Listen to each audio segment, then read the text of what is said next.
Michigan is your national champion. Wolverines handle Washington in the national title game. Final score was 34-13. Ted, what'd you think?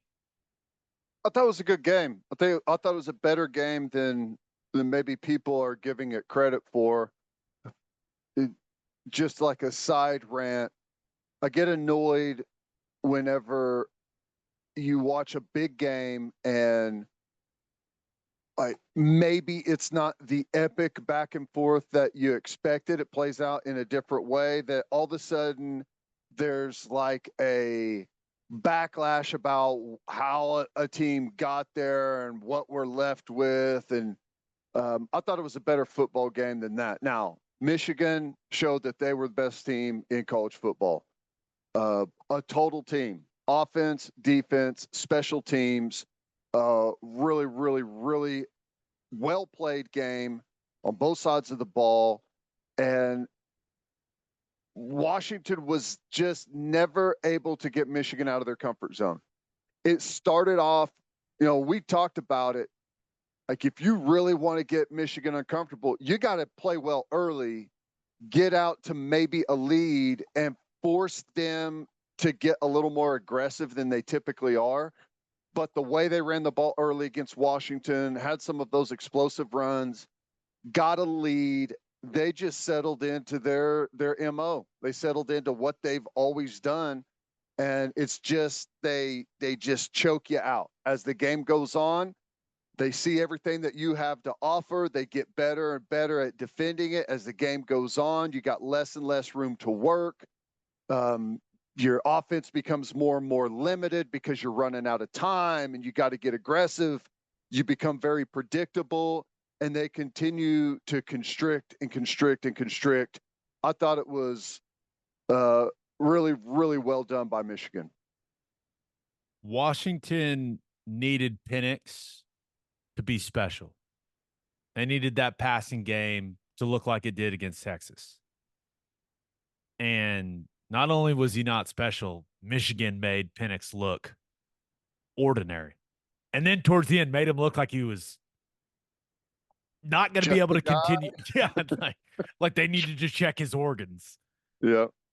I'm still not sure when, and I don't know if it was something that carried over from the Sugar Bowl, but I don't remember a hit where he got up and it was clear what was going on. It seemed like a rib issue, but I mean, they made Michael Penix look very average. And remember, there was that section of the season when Washington, they were not playing very well, and Penix was not playing very well. And it had a lot to do with, him being banged up, and that's kind of how he looked in this one. Some throws were there. Right now, the windows were tighter. There's no doubt, but a couple times he misses a Dunze when he's wide open.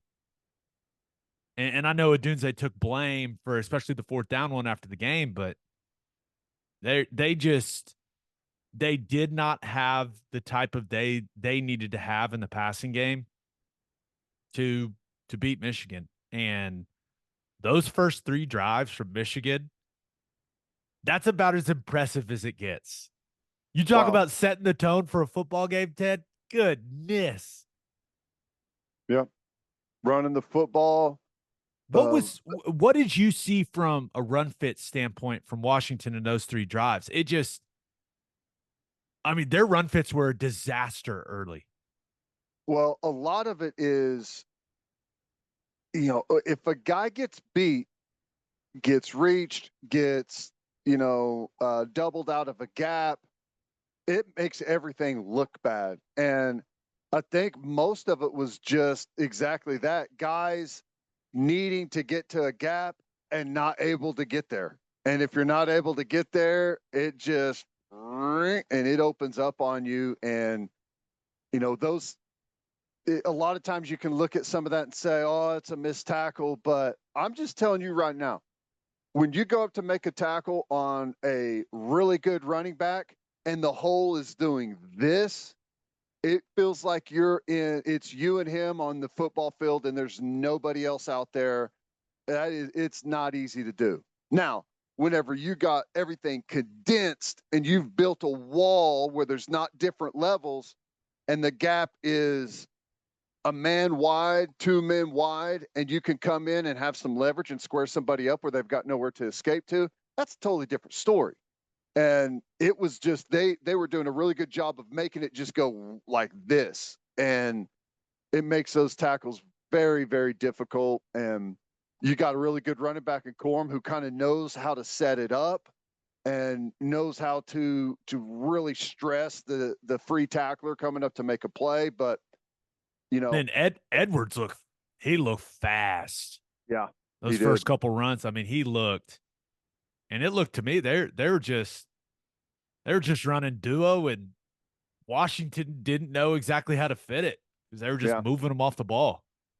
Yeah, and late Washington started to get some stops against the run that they needed, and what it looked like to me on some of those was like taking a wild ass guess on defense, and some of them were paying off because you could see some of those backers spiking it and coming downhill, and there's 2 guys in a gap, but he was able to make it around, and there was maybe a little bit of hesitation because you had multiple guys like going backside. So the O-line was like a little hesitant, and that made the back hesitant, and they were able to make some plays on that. But that was like, we have to have something happen. I'm going downhill. I'm hitting this gap. It doesn't matter. And they were able to make some plays out of that, but they were really exposing themselves to giving up some big plays, and they kind of got lucky there late. Yeah, I thought early that at the second and third level, you go back and you watch some of those runs, it just didn't look like Washington's backers or even their safeties had clear vision, like what they were seeing from Michigan. And they were just playing a little slow, a little hesitant, and that resulted in some massive plays and kind of just set the tone for the rest of the football game. But I gotta imagine.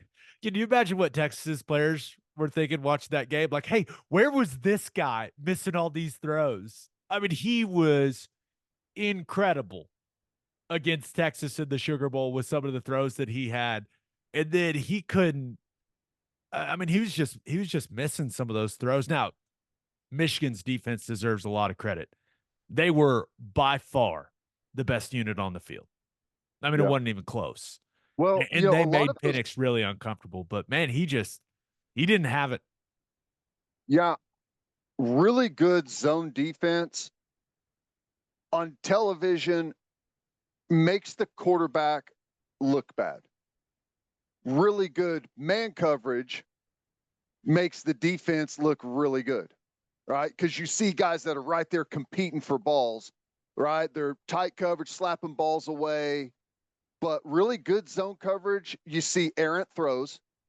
You see quarterbacks skipping ball. They don't know where to go with the ball because it doesn't, like when you got man coverage, it may be tight man coverage. You know where to throw the football. Now, your guy may not be able to make the play on it, but you know where to put the ball. In good zone coverage where they pass off good and everyone's in good position, they're relating to routes, you don't know where to throw it because you lead a guy as he's running a route, you're worried about the other zone. You know that they've got eyes on you and eyes on the route. You don't know where to put it.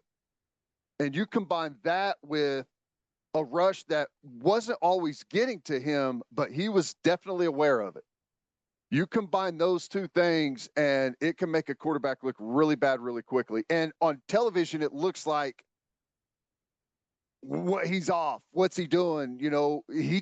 He doesn't know where to throw the ball in that case. And that's credit Michigan for that. Yeah.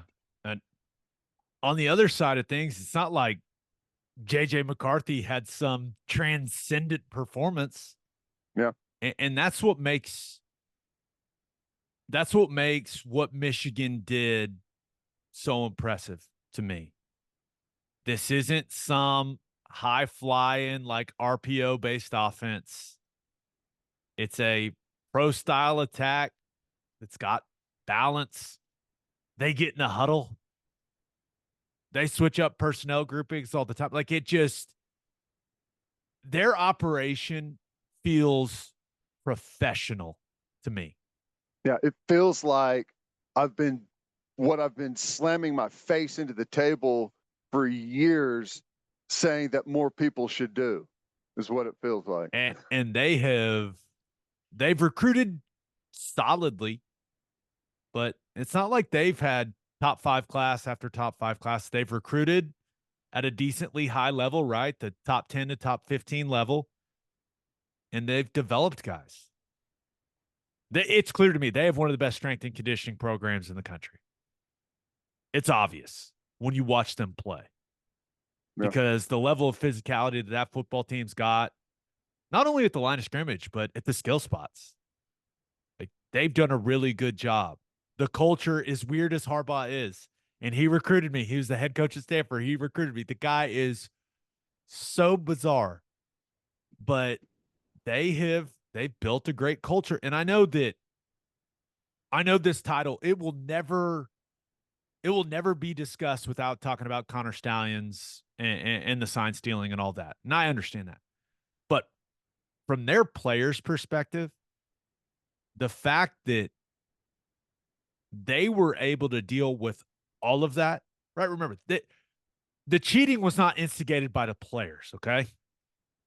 But these guys were able to handle everyone saying they were cheaters, right? They're getting everyone's best shot because they're, ranked in the top 2 or 3 all season and handled business all year and really, really handled Washington. I never thought Washington was going to win that game with the way that it started. Yeah. I never thought, and It didn't take long to say, okay, I know where this one's going. right. And for Michigan's players to deal with all the distractions and to go win their first national title since 1997, it says a lot about those players. Man, that's impressive. Once again, I know that people always call them cheaters. I get that. But, for those guys to handle all that and go and finish the job, that's impressive stuff. Yeah. I mean, let's not that we are, but this is just kind of everyone in college football. Let's not just dismiss Washington as lucky to be there. Oh, I thought if Penix plays, I thought I was not picking against Washington. Now, I didn't bet anything on the game. I didn't feel like I had a great read on it. I knew plenty of people that thought Washington was going to win that game, and it had everything to do with Penix and those wide receivers, and they just didn't know if Michigan was going to be able to keep pace offensively. Mm-hmm.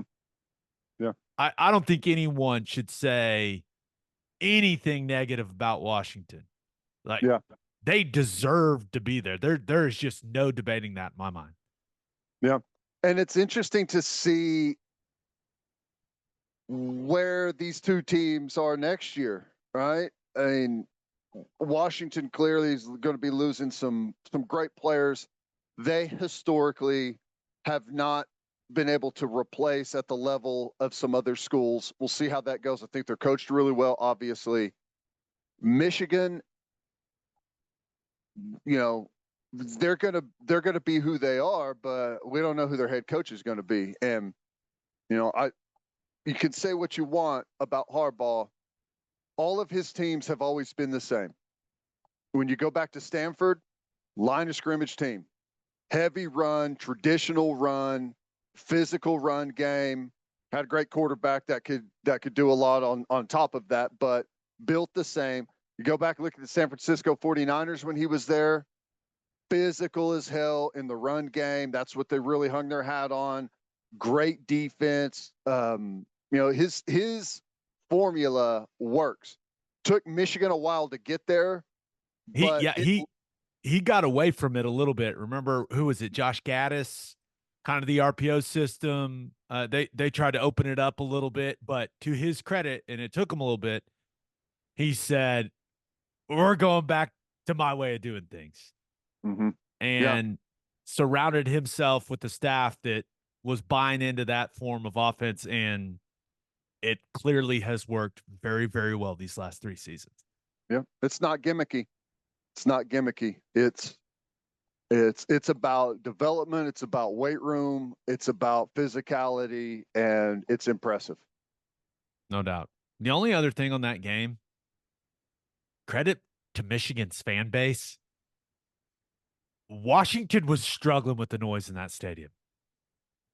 Yep. False starts. Center wasn't hearing the stupid snap count. Can we stop it with the clap snap count? It drives me insane. Just do a head bob like everyone in the NFL does. What? Just stop it, people. It's ridiculous. But center couldn't hear the clap a couple times. They had what I call the popcorn get off several times where one guard's moving, the other guard's still in his stance. One tackle's moving, the other tackle's still in his stance.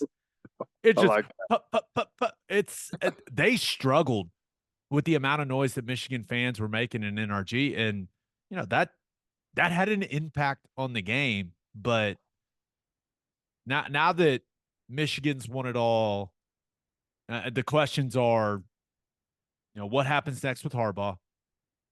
Is Sharon Moore the guy if Harbaugh moves on to the NFL? And I think the other question is, are we going to miss the 14 playoff era? Because next year we ramp this thing up to 12. So I expect Harbaugh to be in the NFL next season. And I think I'm kind of going to miss the 14 playoff. But it's going to be a lot of fun when there's 12 teams. The calendar is a little bit. Do you see the national title game next year is what, January 20th? They may need to adjust some of those things, but other than that, okay, no, I'm excited for the 12-team playoff. I've changed my mind. I'm excited for the 12-team playoff if they will ever decide on a format, which they still haven't done.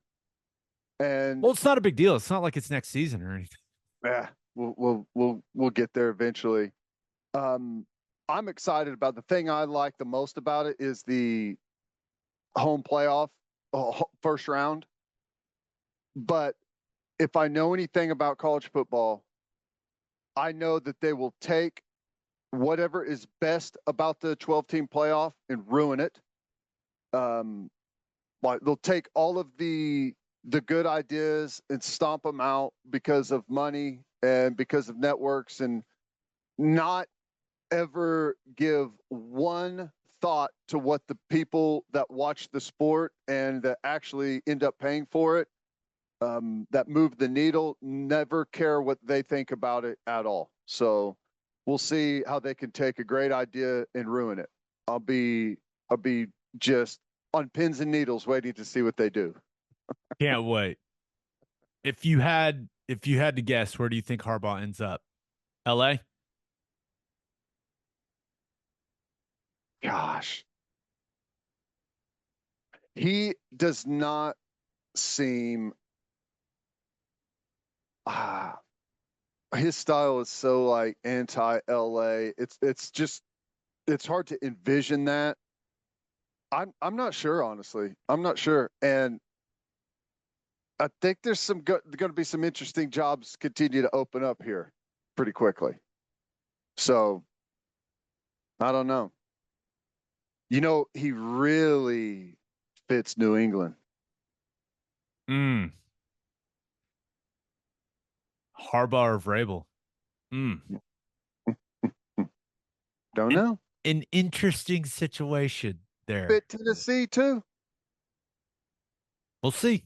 Yeah. He is, I know this. He's going to be making a boatload of money coaching football next year, wherever it is. My goodness. Yeah, I love the way he answered that question with would you like to add a Super Bowl to this list? And he's like, can I just celebrate this? Can I enjoy this? Can a guy have that? Can you give me that? That's pretty funny.